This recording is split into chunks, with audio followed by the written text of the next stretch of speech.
Key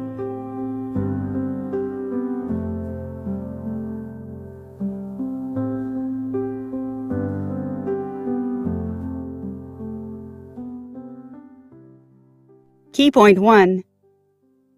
Setting your course of action. Have you ever wondered what is moving you through your life? What makes you choose your career path, find friends, or get close to your romantic partner? If you change one minute detail in your scenario, for example, go to a different cafe than you usually visit, you will create an entirely new life story. You can meet the love of your life, come across an old friend that might want to take you in their business, or try such delicious food that it makes you rethink your whole existence. So, what is it? Is it fate, karma, or maybe pure luck? It's much simpler than that. It is you. You make big decisions like moving to another country or starting a profitable business, or small ones like reading a particular book or talking with a stranger in a queue. All your decisions form not only your future, but also the type of person you are. Making decisions takes work. It also takes 3 directions. Starting is all about the thrill before the unknown. You have complete freedom, and you can write your story from scratch.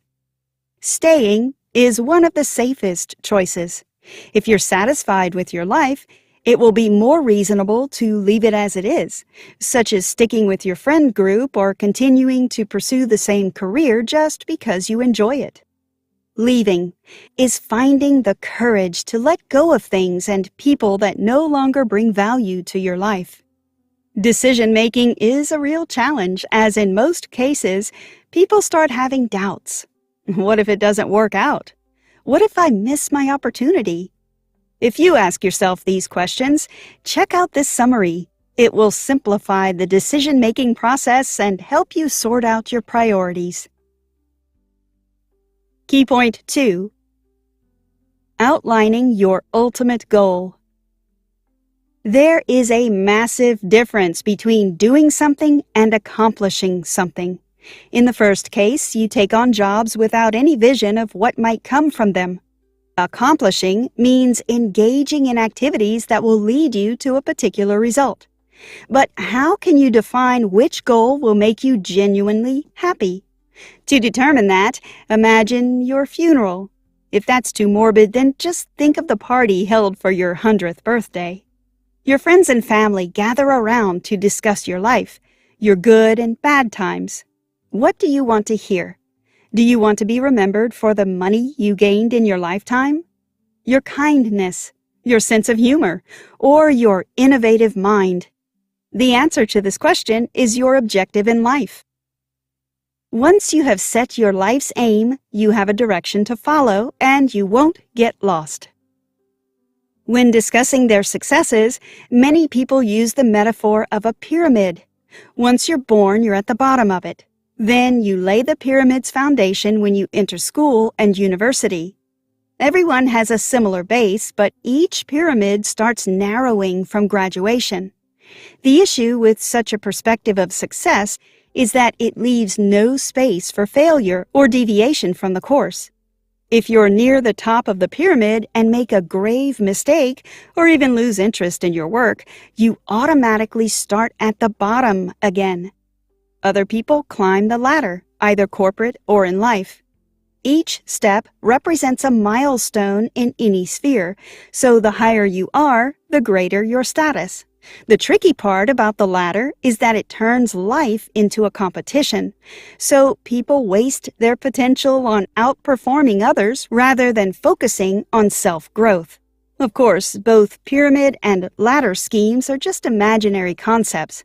Still, they significantly influence how people see their progress and how easily they let go of the past and accept the possibility of failure.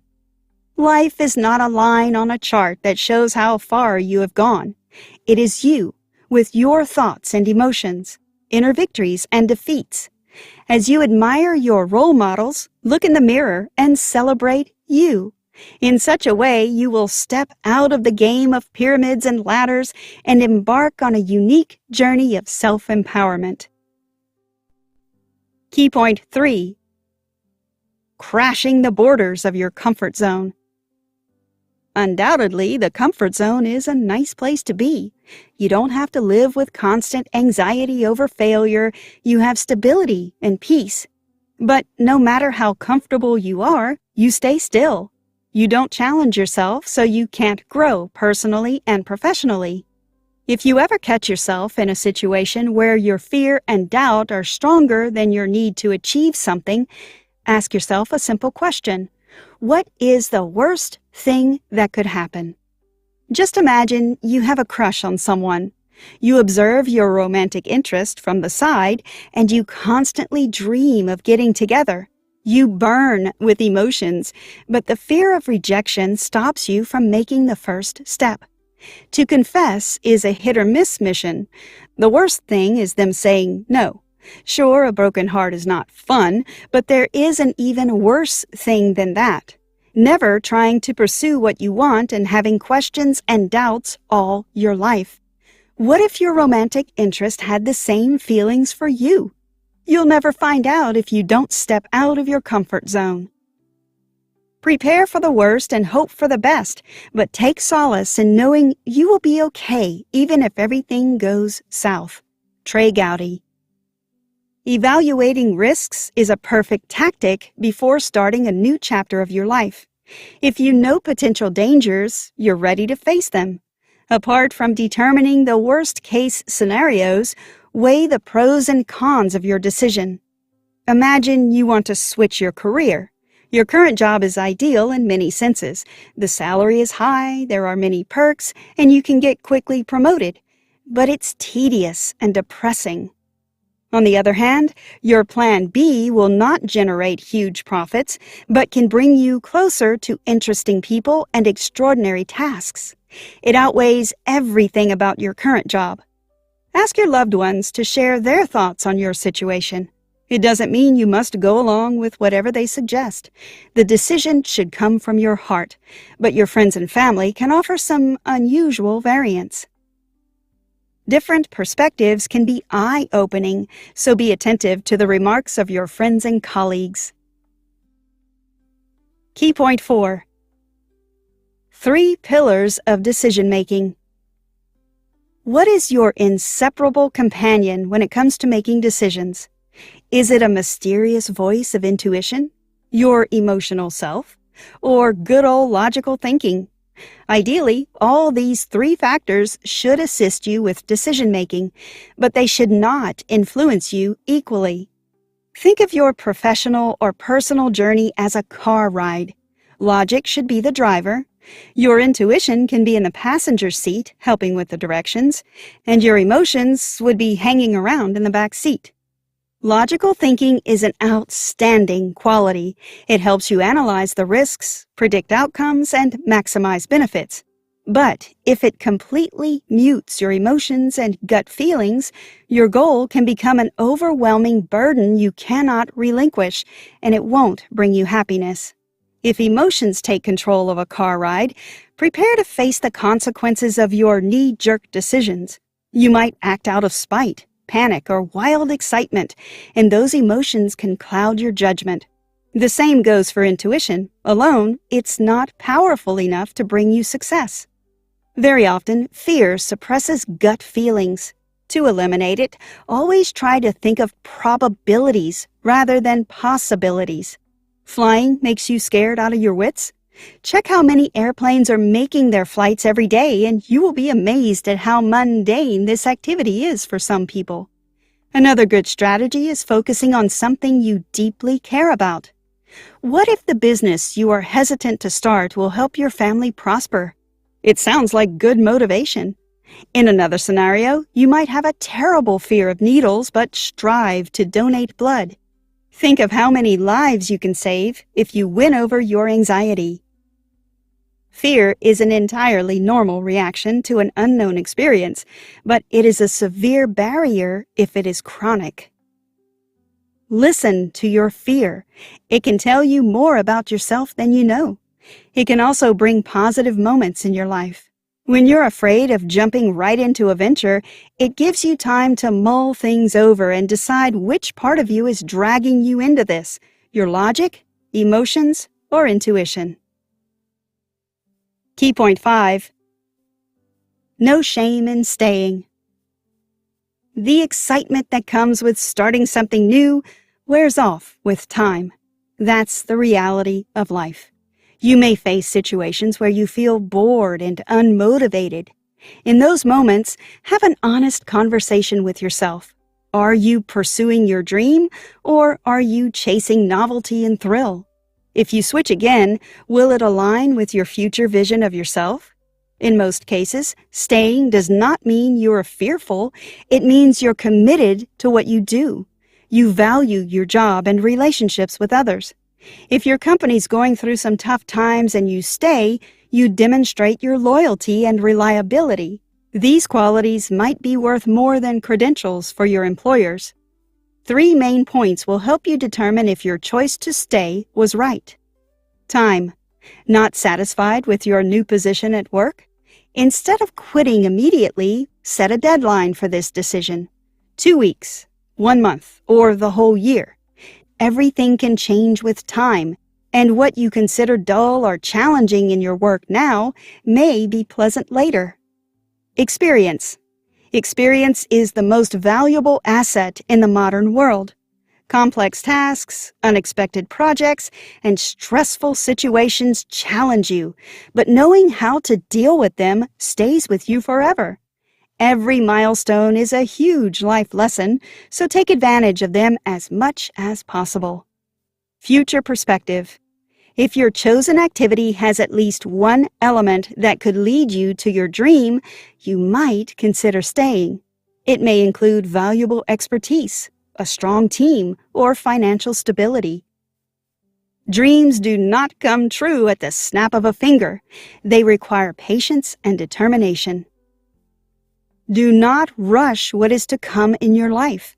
Imagine it was your childhood dream to have a luxury car, so you go to work to save money for this purchase. Finally, you have all the resources to buy it, but you realize that you'll be on a tight budget for at least 10 years if you do so.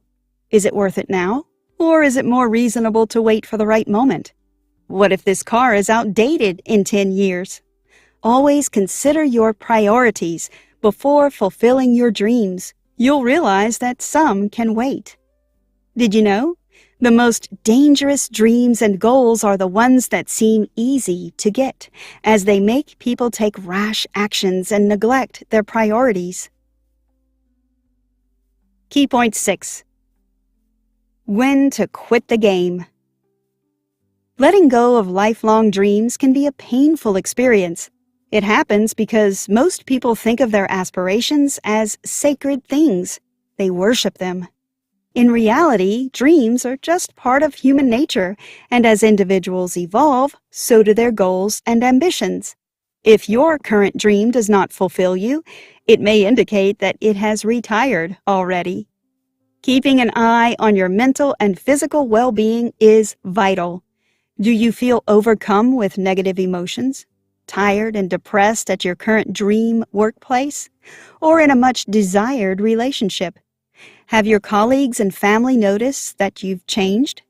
If you answered positively, your calling suppresses the authentic you and forces you to sacrifice your welfare. Another essential factor that can hint at the necessity of leaving is the environment you're in. It does not mean you must run away from competitive colleagues or stressful tasks. Those might only contribute to your growth, but there is little chance you can change and thrive in a toxic or hostile environment. Your goals and aspirations should be liberating, not debilitating. Trey Gowdy. Quitting is also a lesson. You learn to listen to your inner voice and make space for more important things. Even if you start feeling regretful that you've engaged in this activity and wasted so much time, it's also a very healthy feeling. Regret helps you reflect on your mistakes and potential accomplishments, but it should not provoke shame or humiliation. Your task is to transform your sense of remorse into remembrance, and this is how you do it. Be sincere with yourself about what happened and what you feel right now. Don't be afraid to own up to the consequences of your actions. Forget about the expression, if only, when you reflect on your past. It's much better to use, next time I'll do it the other way, or now that I know, I will. Take a moment to consider what you discovered about yourself and others through this experience. You cannot change the past, but you can turn it into a source of inspiration and wisdom. Conclusion. Success cannot exist without failure. You might make a mistake in your business project, screw up on your exams, or miss a deadline, but real growth happens when you change your perception of all these failures. It would be best to realize that they will not prevent you from progressing. Instead, they might make you wiser and more mindful. The actual loss is never trying something you have always wanted to do and spending the last moments of life regretting being fearful. At least I tried. This is the magical phrase that will make you feel better about any misstep.